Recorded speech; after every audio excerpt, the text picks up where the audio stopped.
Manuel is a life and executive coach. He's built his own successful consulting and coaching business, working alongside senior leaders in organizations like Oxford University Press and Verizon. And he's worked with many SMEs across many industries. He has coached serial entrepreneurs, executives, senior leaders, many individuals from different walks of life.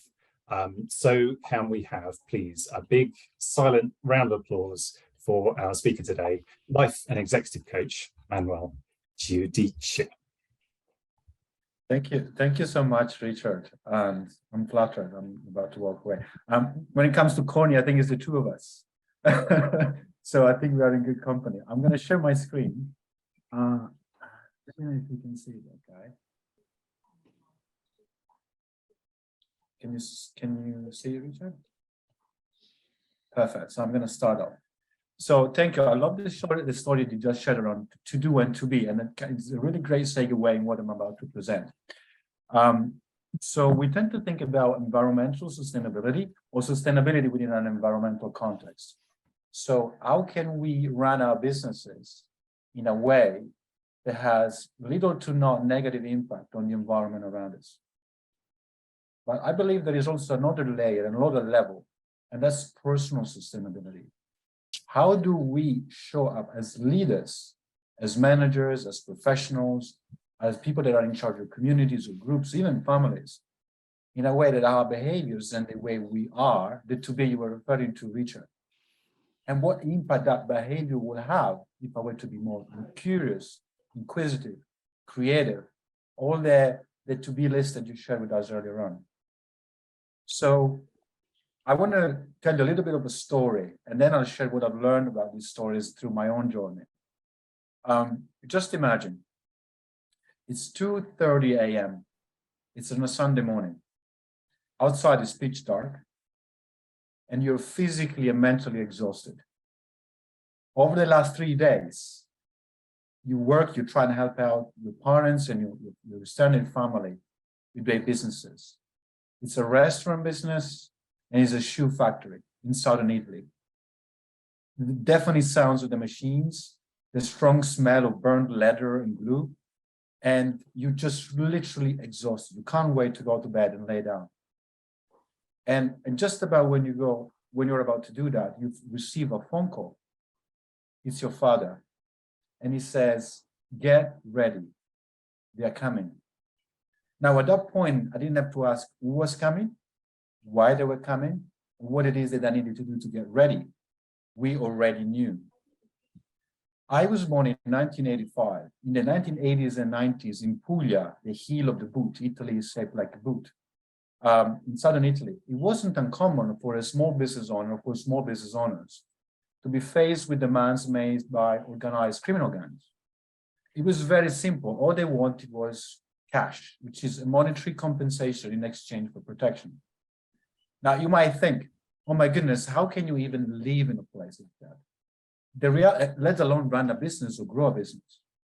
The reality is the environment we get exposed to on a regular basis as individuals, as business owners, as leaders, shape the way we think, shape our mindset, our values and our beliefs about the world, about ourselves, the world, and how we operate in it.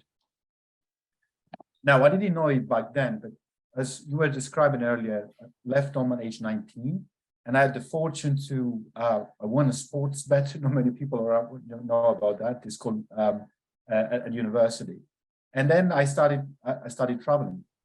And over the last 15, let's say 16 years, I've worked with different organizations that you were mentioning, Richard, in different sectors. And what I found, because what I studied at university was psychology, what I was always interested in, what is the difference that makes a difference in terms of organizations, people, and leaders within those organizations that are able to scale, evolve, and create and grow the businesses. And the difference with those that actually struggle to do those things. So I've done a lot of research, I wrote a lot of articles, some of them have been picked up over the last couple of months as we're sharing with you, Richard, when we last met a couple of weeks ago. So what I want to share with you is what I've learned with regards to what are the things we can do and what are the questions we can live into in order to learn to be as well as do and be very productive in our businesses. This is what I call mindset transformation. Now, we've all heard probably about the idea that the map is not the territory. And the territory is changing faster than ever before. So we had ChatGPT and OpenAI. That's scary what it can do. I was playing with it the other day. It can literally create the entire script for a website in a matter of minutes. Then we have rising cost of living. Then we have economic policy, environmental policy, and a lot of organizations that are trying to do good and have a positive impact in the world. But also the way we do business is changing dramatically. Generationally, a lot of people are changing jobs that want a better work-life balance and setting up their own businesses. So we don't work at change. Change is coming at us. When I talk mindset transformation, what I'm referring to is the map, which is the belief and the assumption we make about the world, has to be as close as possible to the territory. And I believe that's possible once we learn to be curious, once we learn to be receptive, once we learn to collaborate. The reality is no one has all the answers. I certainly don't. And I love the fact that you invited me over, Richard, because I can only share my expertise, but not within the sustainability sector. I'm not an expert, although I'm trying to get up to speed with it. But what I know is how difficult it can be to try and change things unless we start changing ourselves first. So what I would like this group to, what I would like to encourage everyone during this call in the next couple of slides that I would like to share with you is to really approach the stories, the examples, and the ideas from a place of insight, not from a place of agreement. I'm not here to change anyone's mind. That's not my job at all. But my job is to introduce ideas and thoughts that I've seen replicated in different contexts with different teams that seem to be working elsewhere. Now, you might find some of them helpful. You might find some of them not helpful, not particularly relevant to you. But even if it was just one idea, one piece of information, one insight that you find helpful, I would consider, maybe not immediately, even the next weeks and months to come, I would consider this conversation a successful conversation. So the second thing is that I invite you to do is to be receptive. One of the reasons why in business we are successful is because we are action-oriented. We do things and we make things happen, and that's how we build and evolve and grow businesses. When it comes to mindset transformation, it's more about letting the information and the insight touch us as opposed to immediately take a next step. Not every insight will be, I might have an insight and someone else might not find that as helpful. And that's absolutely fine because everyone is at different stages of growing and evolving the business and investing in themselves as a professionals. And that's okay. And the third thing is one of the things to bring to life really transformation, and everyone uses different medium. There is an insight, take notes. Some people prefer taking notes, others journal, or even just bring it up in discussion in the breakout rooms later on. So I'm about to dive in with the principle number one.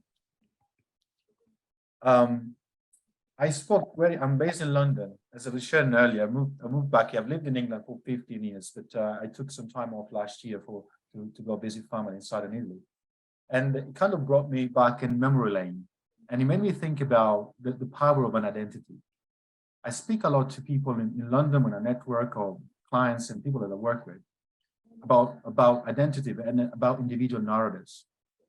Now, we hear a lot of word about solopreneurs. We want to create a bit of a lifestyle. We want to have a life, good work-life balance, have a set of clients, and work with them in a way that we can afford things and have a good work-life balance. And that's an individual narrative. My main priority and concern is to make sure that actually happens. And that's how I design and develop my business, for example. But I also work in individuals, and that's more my background, that they have a family, and we want to grow our businesses, but our sense of identity is not just look after ourselves, but also look after our families, our friends, and the people that we are in a close business relationship with, for example. That's a bit of a bigger identity. Then we can go a step further than that, and groups like this, for example, when we have shared values around sustainability, that's even a greater identity, where the work we do and the attempt, we won't be perfect. This is not about perfection, but the intention behind the work we do is to have a wider positive impact on others. It might be by our business partners, but it might be with the business, if we're part of a supply chain, for example. The work we do and the way we show up and the type of service we provide can have a ripple out well beyond our direct relationships. And then we can have even a wider identity. It depends on the company sizes. We might have influence over large groups of people, thousands or even millions of people, both as an entrepreneurs and as influencers, for example. The reason why I'm talking about identity in the context of mindset transformation is because we often hear the distinction between purpose and profit. We cannot lead a purposeful business with a limited identity. So we cannot lead a purposeful business with a limited identity. I remember as I was growing up and supporting my family and growing the businesses, our main preoccupation was survival. Sustainability wasn't even a concept that actually played. It wasn't part of the equation because our focus was entirely on us trying to get by. The reality is that things have changed dramatically. We don't have to deal with those types of situations any longer. And the only way for us to lead purposeful or lead meaningful businesses is just to step outside our current identities. Now, identities get work. It's not like a specific science. But one of the anecdotes I like sharing is, let's assume, for example, I've had a disagreement, maybe an argument with a family member. We tend to get, in Southern Italy, we have loads of those, by the way. And we tend to give each other the benefit of the doubt. And what if we were to do that with a business partner? What if we were to have a candid conversation or hold someone else accountable? This is part of a supply chain within the context of sustainability. What if we were to raise the bar for a purpose and a cause that we care about? And I believe this group is also a testimony of that. And now that doesn't have to be done in a disruptive way. It can be done in a very supportive and caring way. But that can only happen, the larger the sense of identity that we have for a cause that we are bought into, the easier it is to show up and be in a particular way in conversation. And business does not become any longer just transactional, it becomes transformational. It's not just about global warming, it's a great weather you've never had it before. We tend to look at it with a wider perspective of what it is as a business owners, individuals, and professionals are here about. The second insight I want to share with you, and let me also keep an eye on the time, is around awareness. I grew up in Puglia is close to the seaside. We don't have very large waves, but I really love the analogy of the waves.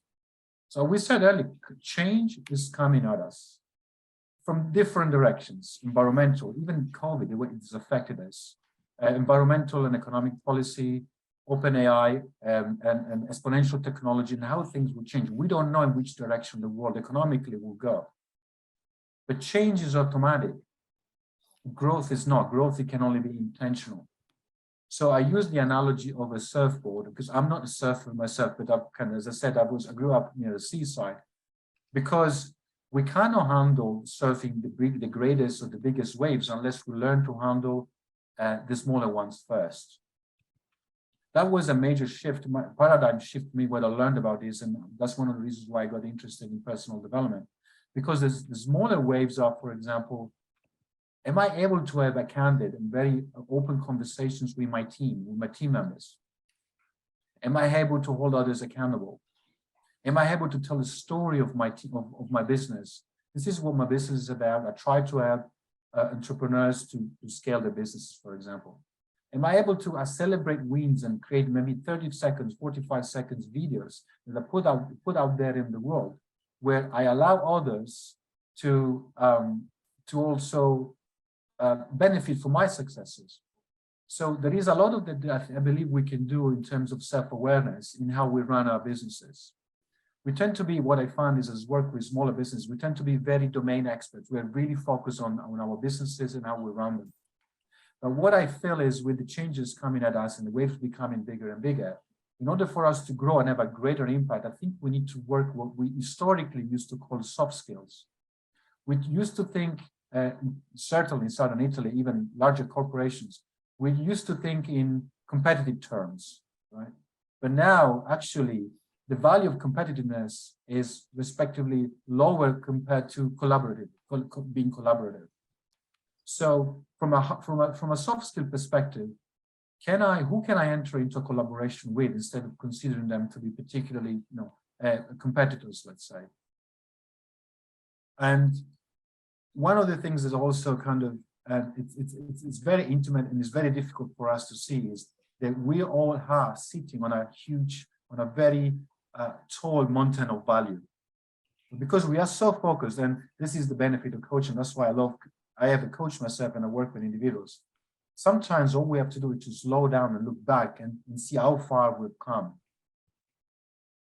I believe every single business owners, entrepreneurs, even career professional, we've all come a very long way. But sometimes you don't take the time to slow down and recognize how far we've come and take the courage to develop the skill to tell these stories to everyone else, so that he set the standards for someone else and it becomes relatable for others to do the same. The third element around mindset transformation is around accountability. When I'm mentioning the word accountability intentionally, this is outside of the context of blame. This isn't about being held accountable or what. This is in the context of consequences.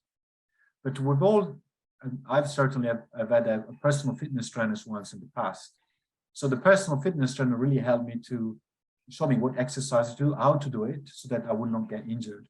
But at the same time, it set targets, objectives. So the fact that I had someone that was holding me accountable to develop particular skills, to develop my muscle, was really helpful later on, because then I developed that muscle so that I can do it by myself. When it comes to personal growth and personal development, I think, Richard, you touched on it earlier on. Going from doing to being is a significant step, but it's not a step we can do by trying fixing things outside of us. It's about something that we work with ourselves. And sometimes it's difficult if we have a certain set of habits to snap outside of a certain habit, for example. But we can only do that if we hold each other accountable. Now, accountability can come in different shapes and forms. You might have accountability like a group like this, where you can hold each other accountable. Some people use mastermind groups. Some people use groups that have a shared value. And some people rely on coaches to help them hold them accountable to a vision that is greater for themselves and for their businesses. For those of you that like numbers, there is also kind of a scientific approach to this. The author was Stephen Kotler, talked about the concept of flow. In order to grow and become the person that they be, to transition from the doing and the being, which is what you were sharing earlier, Richard, there is a way to actually consciously get to that process. And I believe that's captured very well in the book by Stephen Kotler that talks about flow. If we regularly immerse ourselves, let's say I want to develop a particular skill, I want to change my mindset, I want to be a better delegator, I want to lead a team better, whatever the skill might be, or a better collaborator, or strike up partnerships that I've never done before. Now, my current skill level, the challenge has to be 4% higher than my current skill level. If I expose myself to a challenge that higher than 4% of what I'm currently capable of, I will feel overwhelmed. That will be that will demotivate me at the end of the day. If I'm not challenged at all, then we keep on going through the motions. And the danger of going through the motion is that we're not going to be ready for the waves of change and uncertainty that are coming at us. We're not going to be as collaborative as we would like to be. So the 4% rule is really about what is your zone of genius? What can you be held accountable for? And who is holding you accountable to become the person you want to be in a particular context that matters to you the most? The last piece of statistics, I had to calculate it myself because I didn't quite believe it initially mathematically. So I used the spreadsheet to do that calculation. But it said, if you work on a particular skill or a mindset that you've never worked before, and you make an improvement of 1% each day, over a 70-day period, you are twice as good in that domain. It could be about selling, it could be about being a better leader or manager or delegating or growing your businesses or partnership. It doesn't really matter what the soft skill is, but that 1% improvement will make all the difference. And I just want to close off. I'm also conscious of time. We're coming to 20 minutes. I just want to close off with the final thought. what I noticed is, and starting off with small, working in a family and helping out my family's businesses in southern Italy, only 10 to 12 employees. It was fairly small businesses. And then I started working with larger organizations. I tend to notice that what's happening actually, larger organizations have invested more and more into helping their employees develop themselves personally and professionally. And why do they do that? Because they've understood that if we were to start looking at the next 6 months, typically we can live the next 6 months very similarly to our last 6 months. We can do that by going through the motions. The problem with going through the motions, and unfortunately in my family business, we face a lot of challenges around that. We are very reactive. But I believe we can then design and look at the next 6 months in a way that's a lot more proactive. So we can literally live into a future that is by design and not one by default. And I think the three pillars to upgrade our mindsets in order to go create that are, I believe, illustrated in what I shared with you today. Who do we have that holds us accountable for a greater vision for ourselves and our businesses? It could be a group like this or in some other settings. But how can we constantly improve our awareness to literally be ready for when more change comes to us, so that it will not bother us as much as it would normally if we don't actually grow personally. And thirdly, how can we expand our sense of identity so that we live a little bit more into a purposeful space, so that the impact that we do doesn't necessarily cater for our individual needs or family needs, but also for a cause that goes a little bit greater. There's a greater than that. So that's, I think, the end of my presentation, Richard. I know I've got an additional slides there, but I just wanted to kind of pause there fast before I just walk through that one. Thank you. Thanks so much, Manuel. That was really great. There were several statements in there that really struck me as you went along. I've jotted down: you cannot lead a purposeful business with a limited identity. What narrative would you like to play into? I thought it was a really interesting question about how we think about the stories within which we live and the stories that we tell ourselves about how we live. You mentioned the big waves that are coming and the big waves requiring collaboration. I think in this particular context, thinking about the many crises that we're potentially up against right now, the big waves are coming, and collaboration is something we should be leaning into. I really like that. Who's holding you accountable to be the person you want to be? A future by design and not by default. All of these things, I think, really speak to the moment that we're in. So thank you so much for all of that. We are getting on time-wise, and in order to make sure we've got enough time to have a good discussion, I was gonna say to everyone, if you've got some questions for Manuel and you'd like to ask him anything at all, can you pop questions in the chat, please? And we can pick those questions up, and then Manuel, would you be happy to pop together a video response to those questions so you're not limited for time on those? Sure. I can do one thing I wanted to share, teacher, and thanks for yeah. Because we've covered quite a lot of ground, so these are insights, and we tend to want to action the insight right away. It can feel a little bit overwhelming, and as I said earlier, the purpose was to share the insight, and it's quite an intimate space we've been able to create, which is quite helpful. And like self-kindness, self-compassion work well, because that insight sometimes, okay, why didn't I think of that? So I think that's I trusted this process and this group because the intimacy and the conversation went up to the build up to that is important. And I think for me, the key aspect is we're all trying to put forward our own personal expertise. There's plenty of things that each individually can learn from one another. So the presentation was designed with that in mind, with that particular filter in mind. I'm happy to do a video and answer these questions. I just wanted to share this kind of last slide with you, and thanks for kind of wading into what you find interesting, Richard. And we need to let this thing sink in. But one of the things that I wanted to offer, and I know we have a positive nature network group, Richard, I don't know if it's a private group or a public group, but I'd be more than happy if you were to share a little insight, a little action on the next couple of days, you could take as a result of any of the insights that you might find helpful, then what would that be? And that could be an opportunity, and it doesn't have to be that way, it could be done also privately, to maybe hold one another accountable to what it is that we want to move towards. I know, Richard, Richard and Dominic, I think you've been doing this session for quite some time. So we've really come a long way. So in terms of individual responsibility, what tiny commitment can we make individually?